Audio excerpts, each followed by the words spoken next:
यो WhatsApp guys, कैसे आप सभी लोग। Welcome back to my channel Happy भाई का ज्ञान। तो आज हम फिर से शुरू करने जा रहे हैं क्लास 9 की साइंस बुक का चैप्टर 9 फोर्स। तो पिछली वाली वीडियो में हमने फोर्स पढ़ा था, बैलेंस्ड अनबैलेंस्ड फोर्स पढ़ा था, फर्स्ट लॉ ऑफ मोशन भी पढ़ लिया था, और हम फर्स्ट लॉ ऑफ मोशन को इनर्शिया भी कहते हैं, हमने वो भी पढ़ लिया था। अगर आपने वो वीडियो नहीं देखी तो ऊपर आई बटन पे क्लिक करके आप वो वीडियो जाके देख सकते हैं। इस वीडियो में हमें टाइप्स ऑफ इनर्शिया पढ़ेंगे, सेकेंड लॉ ऑफ मोशन पढ़ेंगे, और उसके कुछ क्वेश्चन आंसर्स भी करेंगे। तो टाइप्स ऑफ इनर्शिया, इनर्शिया के कितने टाइप्स होते हैं? There are three types of inertia. Inertia के तीन टाइप होते हैं: inertia of rest, inertia of motion and inertia of direction. Inertia of rest, अगर कोई ऑब्जेक्ट रेस्ट पे है तो उसका भी इनर्शिया, मोशन पे उसका इनर्शिया, और डायरेक्शन का इनर्शिया। तो फर्स्ट हम पढ़ने जा रहे हैं इनर्शिया ऑफ रेस्ट क्या होता है। Inertia of rest, tendency of object to remain at rest. जब भी किसी ऑब्जेक्ट की टेंडेंसी उसको रेस्ट पे रखती है, वो होता है inertia of rest. So the example of inertia rest is the person standing in bus at rest falls backward when bus started.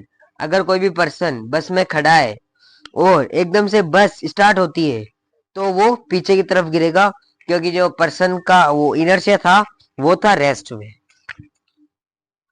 Falling of leaves when we shake a tree. जब भी हम tree को shake करते हैं तो उसकी leaves गिरती है, क्योंकि ट्री तो मोशन में आ गया पर उसकी जो लीव्स है वो रेस्ट पे रहती है। So inertia of rest. Object will remain at rest until some external force on that object. Object rest पे ही रहेगा जब तक उस पे कोई एक्सटर्नल फोर्स नहीं डाला जाएगा। तो हमारा second law of second inertia क्या है? Inertia of motion. Tendency of object is remain in motion. Object की टेंडेंसी उसको मोशन में रहने की है। इसका example, person is moving, person in moving bus falls forward when driver supply breaks.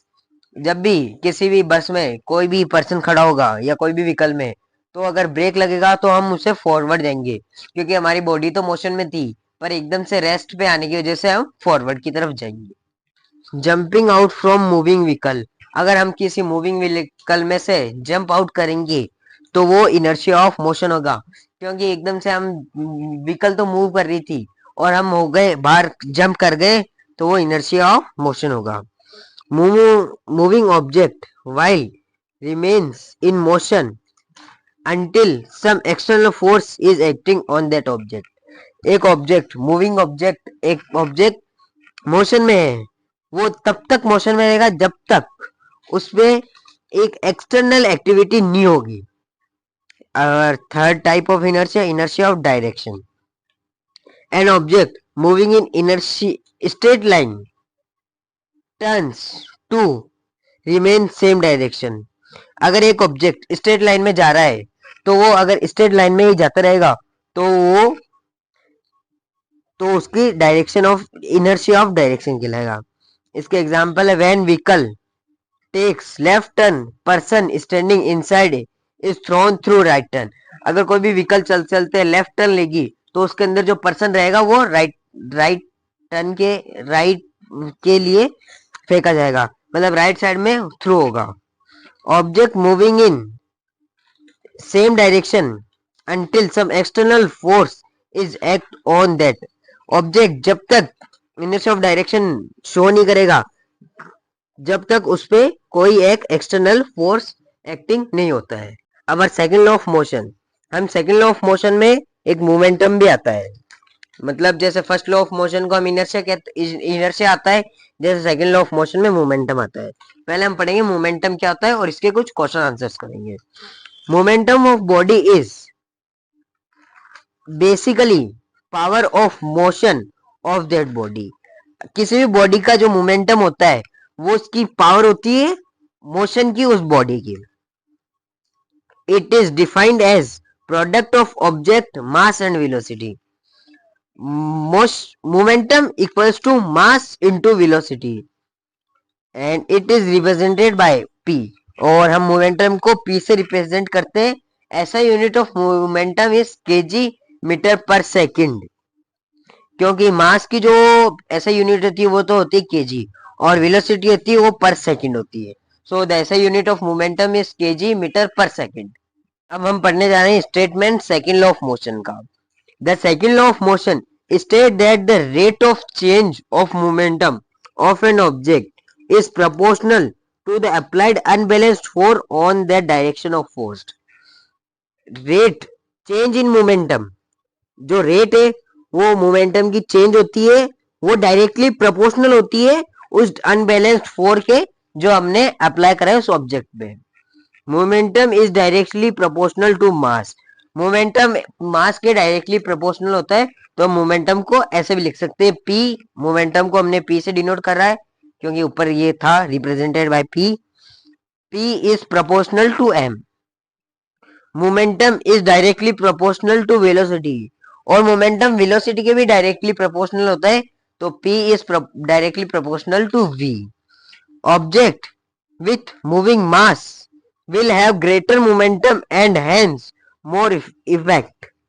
एक ऑब्जेक्ट है वो मास के साथ मूव कर रहा है तो उसका जो मोमेंटम होगा वो ग्रेटर होगा और हेंस मोर इफेक्ट, और उसको मोर इफेक्ट होगा। Object moving with more velocity will have great momentum and hence more effective. अगर एक ऑब्जेक्ट है वो बहुत ज्यादा वेलोसिटी चल रहा है तो उसका मोमेंटम वो ग्रेटर होगा और वो बहुत ही ज्यादा इफेक्टिव होगा। Lighter and heavy object moving with same velocity, अगर हल्का और भारी ऑब्जेक्ट सेम वेलोसिटी के साथ मूव करते हैं, heavier object will have greater momentum, तो हेवियर जो भारी ऑब्जेक्ट है उसके पास ज्यादा मोमेंटम होगा। Objects of same mass moving with different velocity, दो ऑब्जेक्ट है जिनका मास तो सेम है पर वो डिफरेंट वेलोसिटी से मूव हो रहे हैं। Object moving with high velocity will have greater momentum, जो भी ऑब्जेक्ट हाई वेलोसिटी से मूव करेगा उसका जो मोमेंटम होगा वो ज्यादा होगा। Momentum of an object at rest will be zero since velocity of object at rest is zero. अगर नहीं सॉरी, मोमेंटम एक ऑब्जेक्ट का अगर वो रेस्ट पे है तो जीरो होगा। कब? जब उसका वेलोसिटी भी रेस्ट पे होगा तो वो दोनों जीरो कहलाएंगे। P equals to M into v, ये फॉर्मूला है हमारे मोमेंटम का। ऑब्जेक्ट एट रेस्ट, अगर ऑब्जेक्ट रेस्ट पे है तो V हमारा जीरो होगा, तो P equals to M into zero, तो किसी भी चीज को हम जीरो से मल्टीप्लाई करते हैं तो प्रोडक्ट जीरो आता है, तो P equals to zero kilogram metre per second. अब हम कुछ 5 से 6 क्वेश्चंस करेंगे मोमेंटम के। Find the momentum of object having mass 10 kg and moving with velocity of 8 metre per second. Object का जो मास है वो 10 kg है और उसकी जो वेलोसिटी है वो 8 मीटर पर सेकेंड है, तो हमें इसको फॉर्मूले में करना है फिट।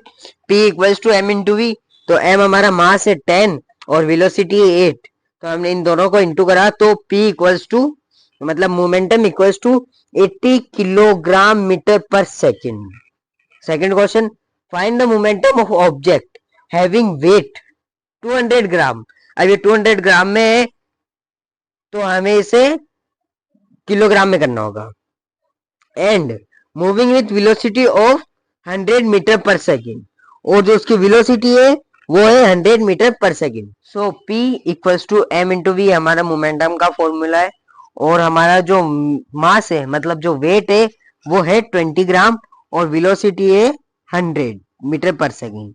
तो हम इन्हें सिंपली इनको इंटू करना है, तो 20,000 ग्राम मीटर पर सेकेंड इसकी आती है मोमेंटम की value. Third question, if the velocity of a 20 kg object have momentum 24 gram 240 gram kilogram metre per second. अब इसमें हमें वेलोसिटी फाइंड करनी है और हमें वेट और मोमेंटम दिया है, तो हम इसे फाइंड करते हैं।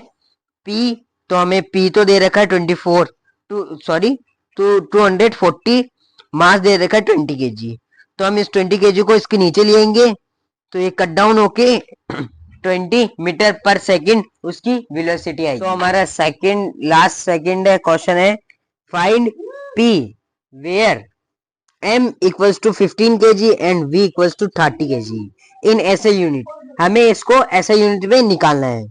तो हमारा जो मोमेंटम का वो फॉर्मूला है वो m इंटू वी है, और हमारा m है 15 kg और v हमारा 30 है। तो पहले हम इसको मीटर पर सेकंड में करेंगे किलोमीटर पर आवर को। तो हमने इसको अगर किलोमीटर को पहले मीटर में करा तो डिवाइडेड बाय सेकंड करा 60 करा, और हॉर्स को हमने सेकंड में करा तो उसको भी हमने डिवाइड 16 से करा। तो 50/6 मीटर पर सेकंड हमारी वेलोसिटी आ गई। तो हमने उस वेलोसिटी को यहाँ पुट करा और इसको डिवाइड करा तो 8.33 मीटर पर सेकंड इसका वो आया है। तो P equals to 120.33 kilogram metre per second. Find the change in momentum of a 10 kg object whose initial velocity is 12 and final velocity is 15। हमें एक ऑब्जेक्ट है जिसका जो वेट है वो है 10 kg और उसकी इनिशियल वेलोसिटी है 12 और फाइनल है 15। तो हम यहाँ पे P equals to M V minus U कर देंगे। तो हमारा V तो हो जाएगा फाइनल वेलोसिटी, तो हमारी फाइनल वेलोसिटी हो 15 और इनिशियल वेलोसिटी जो है 12। तो हमने इनको करा माइनस, तो 10 kg multiply by 3 metre per second. तो हमारा जो मोमेंटम निकला है वो है 30 kg metre per second square. तो आज की इस वीडियो को हम यही एंड करते हैं क्योंकि वीडियो बहुत लंबी हो चुकी है। So we will meet in next video, see you soon.